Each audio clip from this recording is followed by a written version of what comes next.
Welcome back to the EL Vision podcast. I'm Rosanne Adams, and for today's segment, we're putting the spotlight back on the EHR79 tournament. The finale is around the corner, and the countdown has begun. Now, with the log standings locked in and the players are finally preparing to battle it out for one final lap, we have plenty to unpack. So joining me today is an incredible panel. We have Logan Mashego, Meghan, Sheilah Henderson, and Zuby Chambers. Now, I can't deny, I'm feeling so excited for the final. Guys, how are we feeling? The excitement is drumming in the air, and I mean the margins are tighter than ever on the log, so it's really anyone's game. Yeah, well, I feel excited. I think this is something we need as young people, and it's really nice to see us all come together and enjoy something so nice. Well, the growth for me, since the start of the tournament, it's just been getting bigger, and people have taken it way more serious now. The fans, investors, players, and things look so exciting, and we're just seeing more and more improvements on every part of this whole organization. Yeah, no, I think this tournament is definitely giving people a sense of fulfillment, and that's what we see with the fan support as well, because we all know what the bigger vision is. Yeah, no, I couldn't agree more. And I think even beyond this table, there's so much excitement in the general public of El Tabernacle. So I want to direct this one to the ladies first. How do you feel about the build-up of the finals that's coming up? And what do you think has made this season so much more competitive? Look, I think because the first season, if we were all, it was new to us all, and we were all thinking, okay, what's going to happen? Who's going to win? Where's my team going to be? And now because there's a clear, I don't want to say a target, but now because there's a clear winner, it's all like, okay, are they going to win again? Are they taking the cup again? Who's going to give them a run for their money? We don't know what's going to happen. So I think that's the competition is tight now. But as like the clear winners, if we have in mind, if we all have in mind, it's they're struggling to hold on to their position. As good as they are building, they're in the lead, but they're struggling a bit now. And I think it's always going to be competitive because everyone wants to be a winner. And also what we had with the final last year was this big spectacle. And I think everyone wants a taste of that glory now. Yeah. There's so much more pressure on the players. And I want to know from the guys' perspective, what's the atmosphere like now amongst the teams and the players? Well, it's brothers, so it's very competitive. I think the guys are pushing to win the log this time around, and the players are really pushing. I see the guys are training. The groups are all together. Every Friday night they was training, so I think there's good energy amongst the guys. Brother Logan. Look, I have to say I've had several discussions with players, investors, and also some of the coaches, and things look pretty hot. To be honest, there's a lot of tactical things coming into play now. People really understand what they need to do, and they've set goals for where they want to end because they know they have 3 matches left, and they know what they have to bring on the day, and it's looking quite amazing. Roseanne. Yes, no, and I think it all comes back to that sense of competitiveness in the air. Because I'm not too sure if it's similar with the soccer, but I've noticed with the netball games, just before our games have ended or immediately after the games have ended, our players are running to the scorekeepers just to kind of get that goal difference so that they can prematurely calculate the positions on the logs. And that's going to bring me to, can we break down the log standings? Who made it into the top part so far? Okay, with the soccer table and the log, we have 3 teams on top. It's Lofthouse, Gunners, and Blackpool. Lofthouse has 16 points, Gunners 15, Blackpool 13. So Gunners are actually really close to Lofthouse. They just lacking with 1 point, but they have far more goals. So I think the talent is there for Gunners. The problem is just the strategy and the team. The teamwork isn't there yet, but they are good at scoring the goals. So that's good. So Rubabel, I just want to come in there with the stats. I just want to mention this because you mentioned the top 3. I just have to say Motherwell has really surprised all of us. These guys, from last year to this year, we've seen a significant change, and there's quite a few changes in the team as well. They got a new coach, a new captain, and the goalkeeper that was injured for almost 6 months is also back. So you can see that individual differences that's being made by these people that came in, and that's also something that we didn't expect, and it's looking really good for Motherwell at the bottom of the chain. Well, Logan, it's like you're saying, Motherwell is doing well. They went up from 0 points to 3 points on the log. And that is a very big difference for them. They're not even last on the log anymore. White Eagles is. So yeah, they've significantly improved. Last year they were last on the log. I don't know what happened with the team, but like you said, they lost their goalkeeper. And yeah, I think they had issues with their captain and a few players. But I see them picking up. I think next year they might be one of the top teams if things go well for them. Yeah, we can definitely put them as most improved. And then I just want to divert to the netball side of the log as well. Can we just get a breakdown on that? So look, on the netball side, there's been a few teams that have made some improvements. There's been a few teams that have dropped. There are teams that remain on top. There are teams that remain on the bottom. So and I don't know if I should say a fan favorite, we have Volcanoes on top. And I think everyone is rooting for them and everyone thinks that they might win. But what I will say we have noticed is that Shooting Stars is really coming up and giving them a run for their money. At the bottom, we have the Jubilee Eagles and we also have Titan Thunders. And those two teams have seemed to, they remain consistently at the bottom. So between Majestic Doves and, the top two teams, there's always this shift between the top three where we don't know who the top three is. The Jubilee Diamonds, I will say, I'm actually quite surprised. I thought that they'd be higher up on the table, to think that with the last tournament, they were second and now we're seeing them at fourth. So yeah, the log at this point looks quite interesting. And I actually want to dwell back on, you mentioned the teams that are constantly at the bottom. But I think what we need to realize is that the logs, there's more beyond the numbers, right? So we look at the performance of Jubilee Eagles, where if you just look at the log standing and you think, well, they're still underperforming. But in comparison to the previous season, they're doing so much better, actually. And I think they had a goal difference of only 2 points with the Titan Thunder game. So there was a very close match. So it's no longer easy wins with that game. So that also leads me to the next question of, do the standings tell the whole story? Or is there more beyond the numbers? Honestly, I think there's more beyond the numbers. You see, on the court, you're like, wow, okay, this team might actually win. Jubilee Eagles might actually go home and be like, okay, we're happy with what we did, okay? But on the logs, oh my gosh, at least they've improved a little bit. You see, they've grown stronger, and you can tell that on the court, it's no longer an easy game. Before last tournament, everyone passed through and they were like, oh, Jubilee Eagles, easy win. Titan Thunder, easy win. And now it's catching up, they're catching up. Yeah, and I think it's that, like you mentioned, there's almost this confidence boost in them. And I think even team chemistry, and similarly with Motherwell, as you've mentioned. So these are the teams that actually surprised us. And I want to talk on that. Like, which of your teams would you say either positively or negatively surprised you? Well, if I would say negatively, there is a team that really surprised me a bit. It's 7 Stars. I think Brother Logan and I did speak about it before. They've been underperforming compared to how they started. Last year, they were top of the log. In fact, the match 2, we thought 7 Stars was taking it. They have good players like Vaste Edgar. He's a great midfielder, but I feel the team doesn't have any synergy. They could use players like Uriel, Vaste Edgar to create that synergy, but for some reason, I don't know what it is, what changed. Maybe it's coaching. But obviously, we can see there's a big drop in their performance. Because this year as well, you can see they're not even middle of the log. They're not proper mid anymore. Zuby, on that, I have to just go further in what you're saying. I can't even go against what you're saying because they really start off the season of 7 Stars, the tournament, very well. And they've had this pattern now for a while. We've been watching them and they dropped the ball somewhere in the middle of the season. I don't know if it's maybe coaching, maybe the excitement in the beginning where the players are all, being at practice and all of that there. And then somewhere as the year goes on, something happens.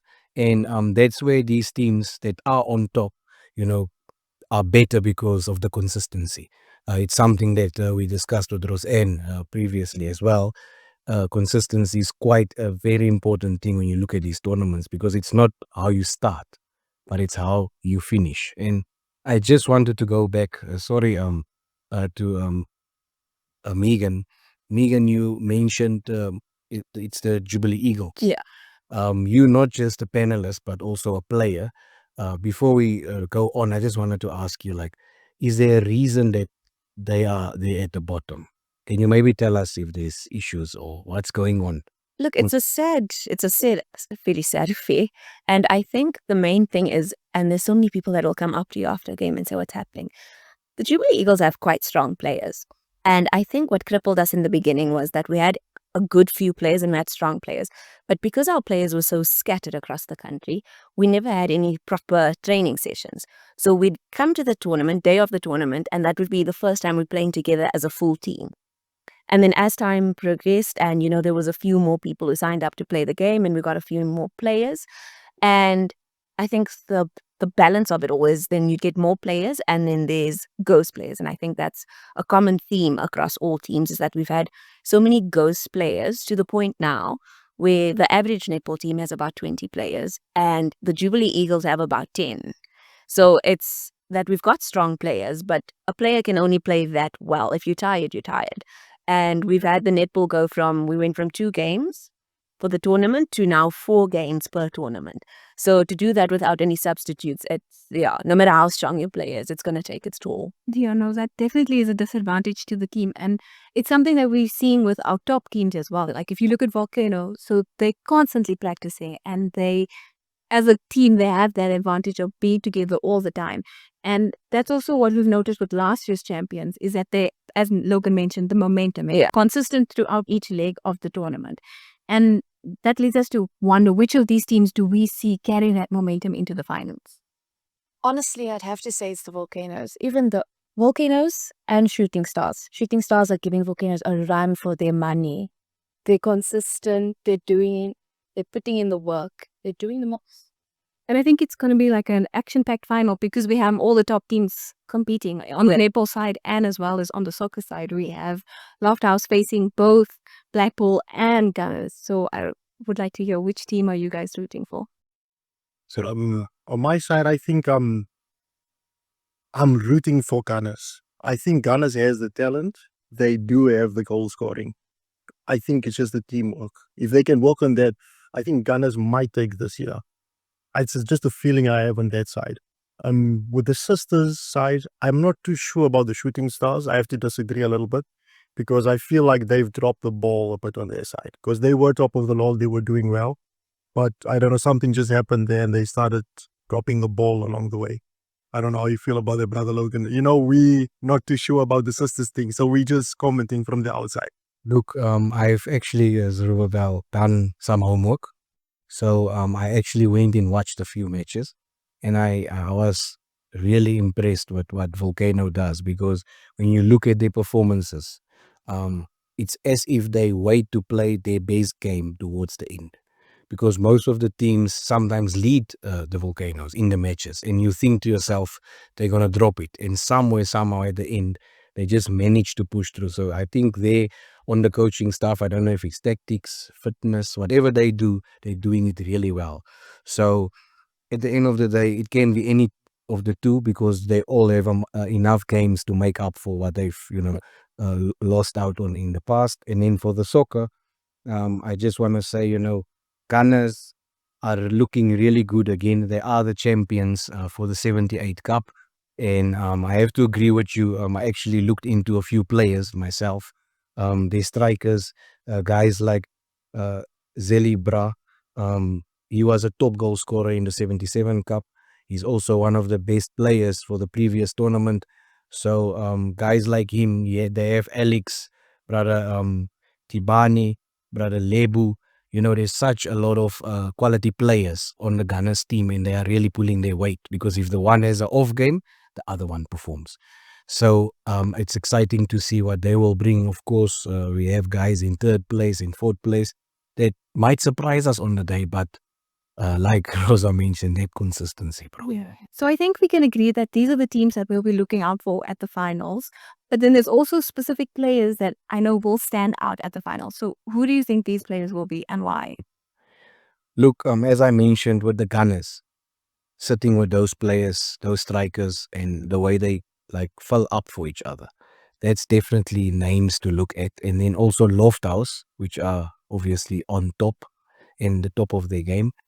I think they have a very good backing from investment in coaching and everything. And going into their squad players, they have very good midfield players. We're talking about Emilio Swartz. We're talking about ADL Cave.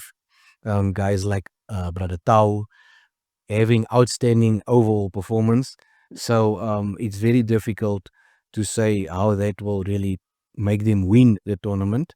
But these are most definitely players that you have to look at. And in Zuby, I don't know, you also mentioned earlier to me today before we came onto the panel about one of the players, Steven, it was. Yeah. Steven, he plays for Blackpool. He's a very good player. If any of the investors know this guy, you should poach him if you can, because Steven is playing very well for Blackpool. But unfortunately, Blackpool is a bit. They have 13 points, so they're the top three. I think if they can push a little bit more, focus around players like Steven, they can actually make a breakthrough. So I think Blackpool, for me, could be actually be the dark horse that we didn't know might win the tournament. Because like players like Steven, they really outperform the other guys. And he's young, so he's got the endurance. So that's the type of players you need. In Lofthouse, I know like guys like Tao. Tao, for example, is very experienced. He's outstanding when he knows the knowledge of football. He knows how to play. But when you put them against these younger guys, they have the endurance. So after the 90 minutes at the end, they the guys that surprise you and they pull through. Well, what about the netball? The netball coming from Shooting Stars, it's Ivy. She's a great player. She's strong. She's got it, man. And I like what Ivy does because she's both shooter and defender. So she's basically an all-rounder. Look, I'll agree with that because I also have my list of players to look out for. I've got Ivy and she's amazing. In terms of defense, I have to say from the Jubilee Diamonds, Tseho Fatso is on the ball. I think if you have her as a defender, you're already shaking in your boots. In terms of shooters that we can look out for, look for the Thunders, Titan Thunders. Virginal is an amazing shooter. Between her and Angel Roscoe, I think Titan Thunder's shooting stars have the best shooters because their accuracy, they can shoot from any distance, and I kid you not, their accuracy is on 100. I think other players that we can look out for is if we look at Jubilee Eagles. So they are an underperforming team, but if you look at the center, Shekinah, I believe she's from Dar. I don't know where she gets the energy from, but she's definitely a player to look out for, and she's definitely a center that I know that other teams would like to poach.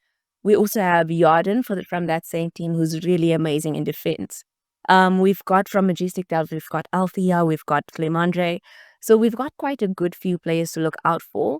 We've got a few in Volcanoes as well, and I think this is something we've discussed, that the advantage that the Volcanoes have is that they do have these tall players that tower over all the other players.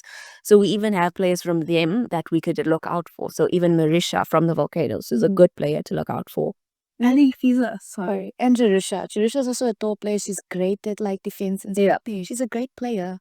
I think it's because of her height. No, it's because of that. Volcanoes' defense is really on point. Advantage. And I think these are the skill sets that coaches and investors also want, and they're hoping to also develop in their players. Like, you don't necessarily have to be the best now, but as long as you are growing.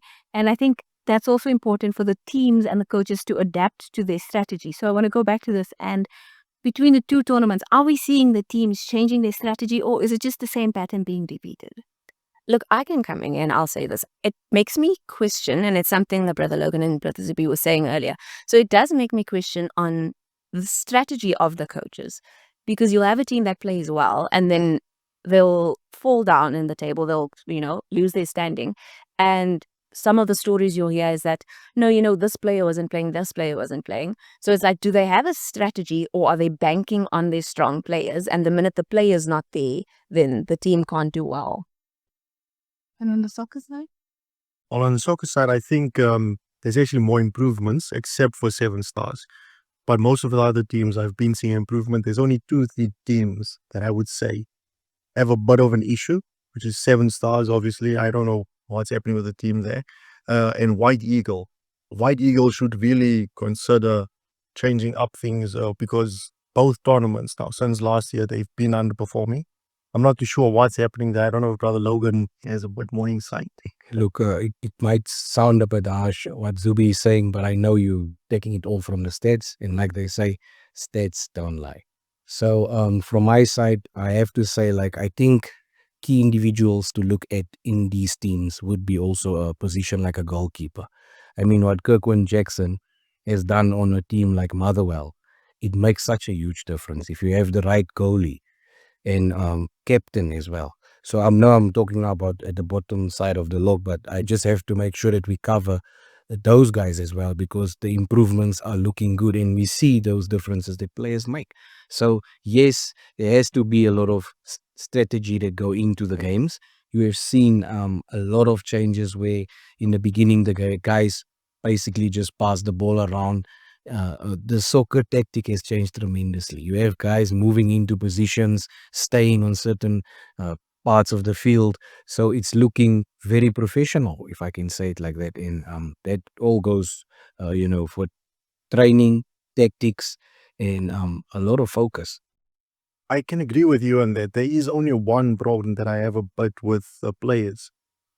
You can have good players, but if your team has bad tactics, I mean, look at Boca Junior, for example. Michael Wilson won like best goalkeeper, but they're at the bottom of the log. So what changed? What happened to that team? Because they were up with the first league. They were a good team. Something just happened, by the way, and then they dropped. I mean, even with a keeper like Michael Wilson. So I'm not too sure if it's there is some blame towards the coaches and the leaders there.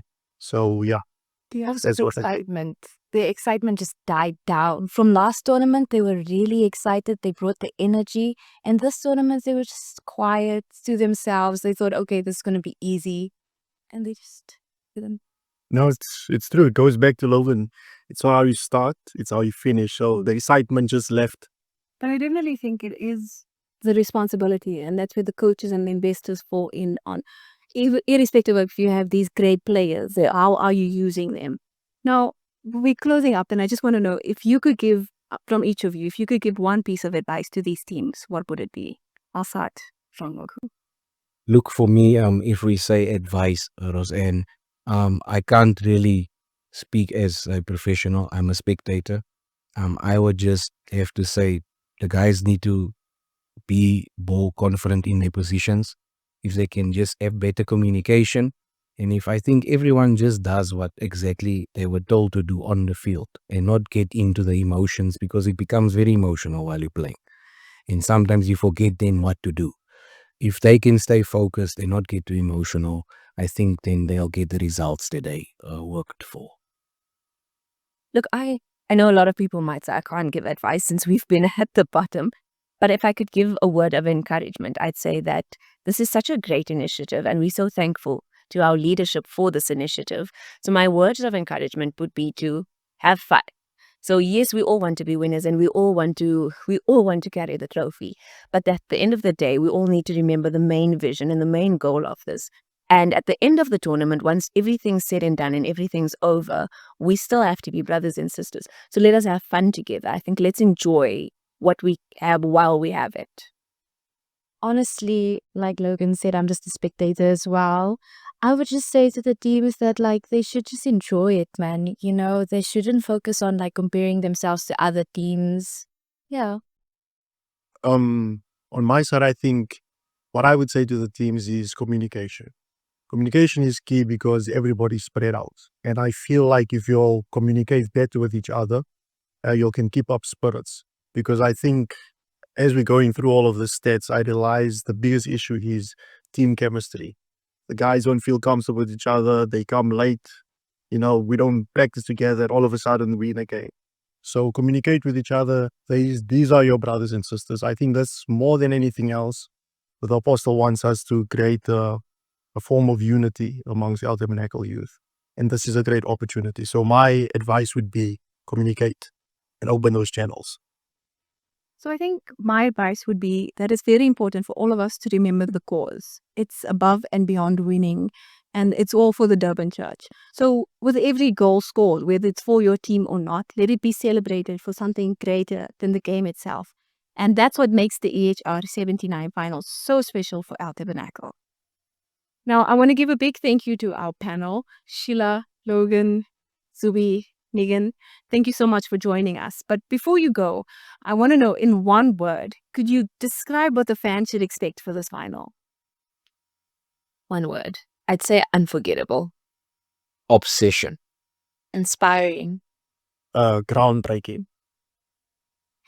Well, you've heard the predictions from our panelists. The EHR79 finals will be held on the 8th of November at Hoërskool Dr Malan, and we promise to give groundbreaking, inspiring, and unforgettable moments. To our listeners, let us know down below who you think will be lifting the trophy. Until next time, stay tuned and stay blessed.